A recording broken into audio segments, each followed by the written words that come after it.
जय Shri Krishna, Radhe Radhe. Welcome back to my channel, जहां हम बातें करते हैं लड्डू गोपाल के भोग, वस्त्र और श्रृंगार के बारे में, पूजा पाठ से रिलेटेड। तो आज मैं एक स्टोरी लेकर आई हूं जो मेरे पास में ही एक घटना घटित हुई है, उसके बारे में मैं जानकारी आप लोगों को दूंगी। थोड़े टाइम पहले की बात है ये, तो आज मैं उसके बारे में आपको बताने वाली हूँ। ठाकुर जी और लड्डू गोपाल ने कैसे अपनी महिमा दिखाई, उसके बारे में। तो चलिए शुरू करती हूँ वीडियो। तो एक मीनाक्षी नाम था जो लड्डू गोपाल की सेवा करती थी, मीनाक्षी जी। और उनका फैमिली, पूरा परिवार लड्डू गोपाल की और ठाकुर जी की सेवा में लीन थे। वो मार्बल के ठाकुर जी और राधा रानी लेकर आई थी, और लड्डू गोपाल उनके यही थे, अष्टधातु वाले, जिनकी सेवा बहुत मन से और चाव से करती थी। काफ़ी अच्छे उनकी फैमिली थी, बैकग्राउंड बहुत ही अच्छा था।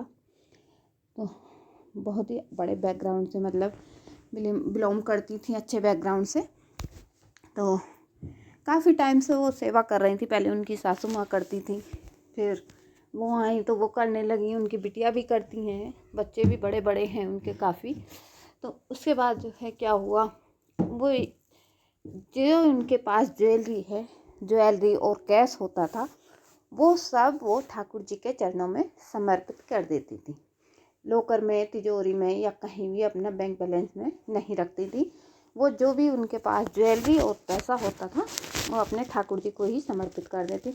अपनी ज्वेलरी राधा रानी और ठाकुर जी को पहना के रखती थी, और जो कैश वगैरह होता था वो उनके मंदिर में ही उन्होंने एक वो रखी हुई थी, छोटी सी तिजोरी टाइप की, उसी में रखती थी। जो आवश्यकता होती थी उसी में से निकाला और अपना इस्तेमाल कर लिया। काफ़ी टाइम पहले से ही ये कुछ पहले से ही उनके चली आ रही थी। उनकी सासू माँ भी यही करती थी, वो भी यही करने लगी देख के। तो मतलब ये लगाइए, वो कहती हैं कि दिन दूना रात चौगुना मेरा बढ़ता गया, ज्वेलरी भी बढ़ी और कैश भी आज में बहुत अच्छा है, उनके फ्लैट हैं, सब कुछ है। उसके बाद कोई बात नहीं, उनके अचानक जो है कहीं पे मायके में उनके शादी पड़ी। शादी में उन्हें जाना पड़ा। मायके में अपने भाई के बेटे की शादी थी, वहाँ जाना पड़ा। अब भाई के बेटे की शादी थी, खास शादी थी, तो वहाँ पे रात भी उनकी लगी। हालांकि करीब में ही थी, लेकिन किसी कारणवश उन्हें रात में रुकना पड़ा। गए तो वो अप डाउन के हिसाब से थे कि शाम को हम वापस आ जाएंगे, लेकिन कुछ कारण ऐसा हुआ कि उन्हें वहाँ पर रुकना पड़ा। कारण क्या हुआ, वहाँ पर आग लग गई थी। आग लगने की वजह से थोड़ा उथल पुथल का माहौल हो गया, तो वो वहीं पर रुक गई।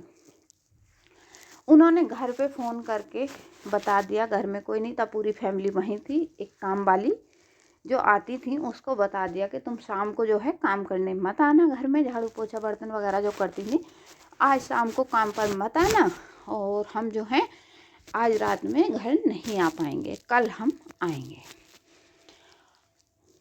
उन्होंने फ़ोन करके बता दिया और वो लोग वहाँ पर रुक गए। रात में उनके घर में एक बहुत ही बड़ी घटना हो गई। उनका लॉकर, मतलब लॉक तोड़ के मेन गेट का, और कुछ चोर जो है घर में आ गए अंदर। आने के बाद उनके यहाँ जो भी सामान था घर में, जैसे पीतल के बर्तन हुए, मतलब जो भी मटेरियल उनके काम का था, वो लोग भर के ले गए। उन्होंने गाड़ी लगाई दरवाजे पे और पूरा मटेरियल जो भी उनके हाथ लगा वो सब भर लिया। लेकिन इसमें विशेष क्या हुआ, अब मैं आपको वो बताने वाली हूँ। टोटल सामान, किचन के बर्तन तक भी वो ले गए भर के। ये लगाइए आप कि किचन में बर्तन तक उन्होंने नहीं छोड़े। वो लोग मंदिर में भी गए, मंदिर में गए, उन्होंने कोशिश की वहाँ से ज्वेलरी उठाने की और कैश उठाने की, लेकिन वो कामयाब नहीं हो पाए। ठाकुर जी की लीला देखिए कि जैसे ज्वेलरी उन्हें पहनाई हुई थी, मंदिर बिल्कुल सामने था। जैसे आप एंट्री करोगे, ठाकुर जी और राधा रानी उनकी दिखेंगी ज्वेलरी पहने हुए। टोटल ज्वेलरी वह पहनी हुई थी, बस एक उसमें से चैन, जो उनकी गोल्ड की चैन थी, वो टूटी हुई थी। वो गोल्ड की चैन उनकी टूटी हुई मिली, और जो बाकी और जो ज्वेलरी, चूड़ियाँ थीं और मतलब नेकलेस थे, कानों के थे बाकी, और जो बचे हुए वो डब्बों में रखे हुए थे वहीं पर। लेकिन और कैश भी रखा हुआ था, कैश भी काफ़ी रखा हुआ था उनके घर में, लाखों में। लेकिन कुछ भी नहीं गया। ये लगाइए आप। सुबह में वो लोग घर आए तो देखा कि गेट खुला हुआ है, मेन गेट हमारे घर का। तुरंत भगदौड़ मच गई। उन्होंने देखा तो घर में सब उल्ट पुल्ट हुआ पड़ा है, सब फैला हुआ है, वो मतलब चोरी हो गई, वो समझ गए।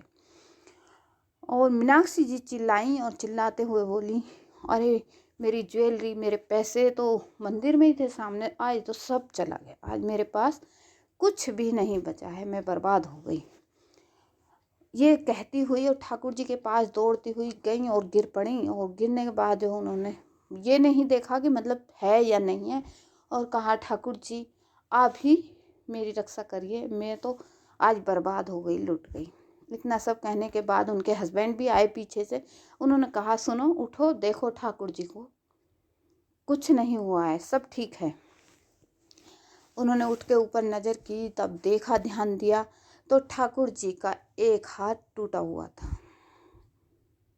हमारे युगल सरकार ठाकुर जी का एक हाथ टूट चुका था और बाकी सब ज्वेलरी उन्होंने वैसी की वैसी पहनी हुई थी। चूड़ियाँ भी राधा रानी ने पहनी हुई थी, जो 8 चूड़ी पहना रखी थी उन्होंने गोल्ड की, वो चूड़ियाँ भी पहनी हुई थी। गोल्ड के सेट थे वो भी पहने हुए थे। सब कुछ मतलब टोटल ज्वेलरी, टोटल कैश उनका मंदिर में जैसे था वैसा का वैसा ही मिला। पूरे घर में चोरी हुई, लेकिन ना ज्वेलरी गई ना कैश गया। जो ठाकुर जी को उन्होंने समर्पित कर रखा था वो सब कुछ वैसा का वैसा ही उनके पास रहा। तब उनका विश्वास ठाकुर जी पर और भी बढ़ गया और वो कहती हैं कि अब तो जो भी मेरे पास है वो ठाकुर जी का है, बस मेरे पास और कुछ नहीं है। मेरी यही रक्षा करेंगे, ना मेरे यहाँ कोई लोकर होगा, ना कोई तिजोरी होगी, ना ही मैं लोक लगाऊंगी। अब मैं अपने ठाकुर जी पर ही श्रद्धा और विश्वास के साथ रहूंगी। तो देखिए, ठाकुर जी ने खुद उनसे इतनी लोहा लिया, मतलब इतना झगड़ा किया कि ये कुछ तो खींचातानी हुई होगी, आप लगाइए, कि उनका एक हाथ टूटकर गिर गया, लेकिन कुछ भी नुकसान नहीं होने दिया। मतलब बड़ा नुकसान कुछ नहीं होने दिया। अगर ज्वेलरी और चली जाती, कैश चला जाता, तब उनका विशेष नुकसान हो जाता। वो बताती हैं, कम से कम मेरी जो है 50 लाख की ज्वेलरी थी जो उन्होंने पहनी हुई थी, तो उनका सब कुछ बच गया। ये बर्तन वगैरह ये चीज़ तो हम फिर भी खरीद लेंगे जो गई हैं, लेकिन जो मेन था वो बच गया। तो ठाकुर जी की महिमा तो अपरंपार है। मैं मिलूंगी न्यू वीडियो के साथ, सच्ची घटना के साथ। तो चलिए, जय श्री कृष्णा, राधे राधे।